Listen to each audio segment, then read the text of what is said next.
So a couple of months ago, I ended up checking out this game called Tainted Grail: The Fall of Avalon. The lads over there sponsored me for that video, and since then, they've released a brand new update that they wanted me to check out as well. This video was sponsored, but the thing is, they've really encouraged me to be very genuine about what I think about the game, and with this brand new update, I wanted to explain a lot of the major changes, the overhauls, what the game is now compared to what it used to be, and if it's something that's worth playing or checking out. So this video is sponsored, and the thing I really appreciate is they've allowed me to be very open and genuine about my feedback on the game and everything that they've done in the most recent overhaul and update. So here's the interesting thing. Tainted Grail: The Fall of Avalon really started as a board game for those unaware, and this has been adapted into a more traditional video game. And so I mentioned Tainted Grail: The Fall of Avalon has a lot of really deep lore and world building, and that's thanks to the, source material of the board game that it came from, and obviously adapting more into a traditional video game. I feel like it encapsulates a lot of the best aspects of games like Skyrim with its questing and NPC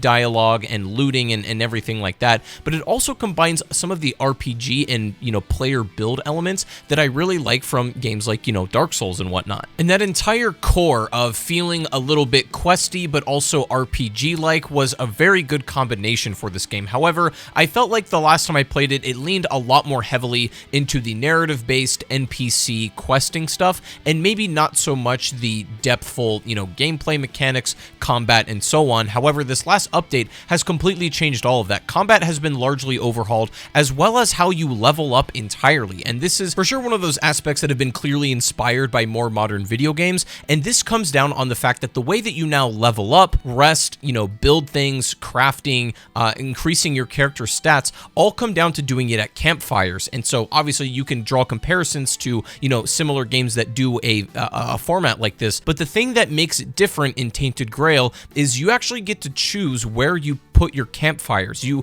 can essentially put them almost anywhere as long as they're not near towns and whatnot or other objects, but you can basically have portable campfires that you can set up yourself, for tactical positions. In other games where you have predetermined checkpoints or save points where you level up, it kind of makes sense where they place them. They're either before or after a boss fight or before a really tough area or something, so it kind of gives you an indicator of what's coming up. But in Tainted Grail, you're exploring the world and you have no indicator on what you're about to stumble on. There are no campfires, at the beginning of dungeons or anything. You basically place them yourself, and giving that kind of player agency is really refreshing for a game like this. It's one of the most positive changes they've made, and I was actually delighted to be able to do this. I think it added a lot to the overall gameplay loop. Now, the last time I checked out the game, the only playable spaces were the prologue and Avalon, and those are, well enough. Like, you'll get a good 15, maybe 20 hours of content out of that alone. But in the newest update, they added the Quanacht region, and this adds an entirely new 10 to 15 hours of gameplay alone. And I have to say,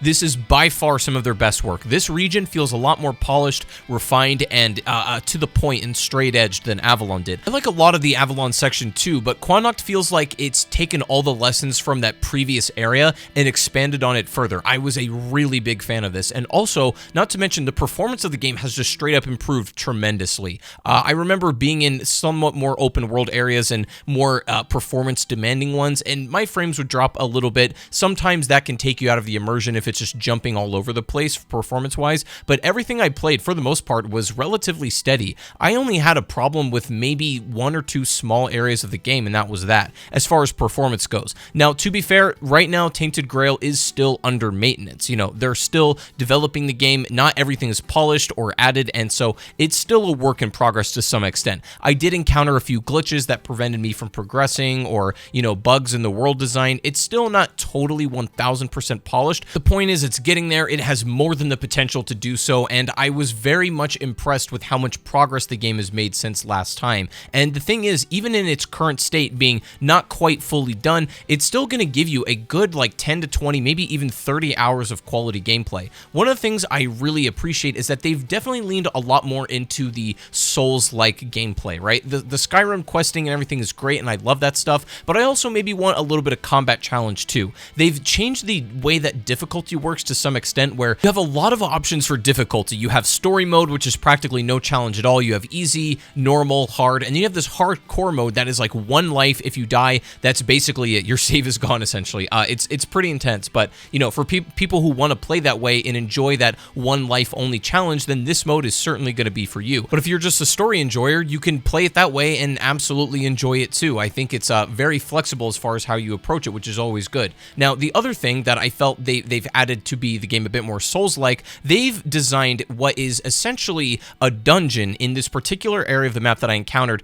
and this was like one of my favorite things that I played, because I realized this is the potential that this game has. The dungeon right now has all of the hallmarks of what you would want, you know, a good one to have. It's got a bunch of tough enemies, which make for some good combat encounters. It's got loot to find, different levels of elevation and secrets. It's even got these shortcut areas, you know, these levers you can pull and platforms that you can go to up and down in different levels, find loot, and it's like perfect, man. I was really enjoying this section of the game, and I'm like, man, it's kind of cool having this open world that's full of all these quests and NPC interactions and loot and all this gear, coupled with some actual more, you know, gameplay challenging dungeons. When you plop those in every now and again, it's a really nice way to like break up the gameplay, and it's fantastic. This is actually one of the biggest highlights, and it leads into another part of the world that's, you know, incredibly challenging, and it's very different to the area you were in before. Now, even though these dungeons have improved greatly since the last time I've seen them, one of the things it does struggle with a little bit is its enemy variety. You know, there's basically the same enemy copy-pasted virtually everywhere, and that's great, but once you learn how to fight that specific kind of enemy,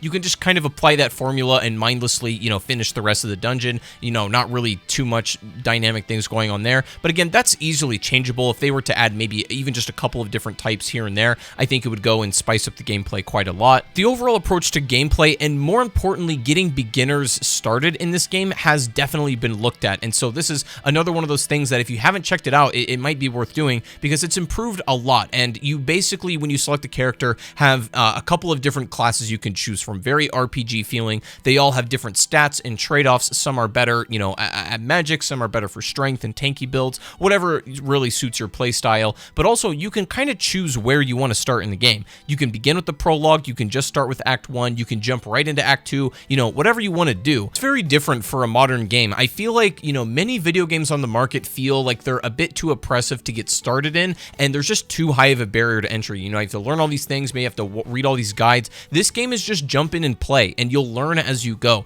There's not a whole lot of video games that are doing that well, and I can honestly say that Tainted Grail does that excellently. I don't know if that's because it has been a board game in the past, and you really need to know the rules of a board game in order to interact with it, so they made sure to make sure that you know what's going on here, but they do a great job. The UI has been overhauled tremendously, and it's become much more user-friendly. I was very happy to see the improvements there. And also, I'm not gonna lie, the story is pretty interesting, and I'm not just saying that. It's one of those, because I really like show don't tell stories, and I feel like Tainted Grail does a great job of setting things up a little bit. You'll talk to NPCs, and you'll get maybe a little bit of a clue of this certain person that's doing this thing, and you'll kind of get a bit of a glimpse into who they are, but you don't get the whole thing. You got to go explore that for yourself. You get bits and pieces as you go, and you get a lot of like storytelling just through the environment and through the world. It's really good. In fact, the thing that I was most disappointed with was that I couldn't continue the main story. It's still currently being developed and worked on right now, so as much as I was very fascinated of what was going on and really wanted to continue and chew through that, I wasn't able to. Like, I was actually chomping at the bit to immerse myself more in the main quest. It's very solid there. Everything with the story, the combat being much more modernized and refined, and even the introduction of the portable campfire system, Tainted Grail has been upgraded tremendously to the point where it's almost switched genres. Like, you know, not literally, I'm being a bit hyperbolic, but I mean, with all the additions of combat, it makes it feel like a much more refined, tight, and rewarding gameplay experience, because as much as I loved the questing again beforehand, I did feel like the combat in general, you know, moment-to-moment gameplay was a little bit lacking, and there are moments in that where I kind of do feel like maybe it needs a bit of polish and stuff like that. I feel like that's my biggest complaint with Tainted Grail, really, is that the polish of the game obviously is not quite up to snuff. That's something that's being worked on. There would be moments occasionally when I was playing and doing a quest or something where I'd be going to accomplish a thing, and then I would just get stuck in the wall or in the floor and have to like kind of reset my save, which is why I don't recommend playing on like the hardcore mode at the moment, just because it's maybe not the most reliable thing, but that's really about it. And again, that's something that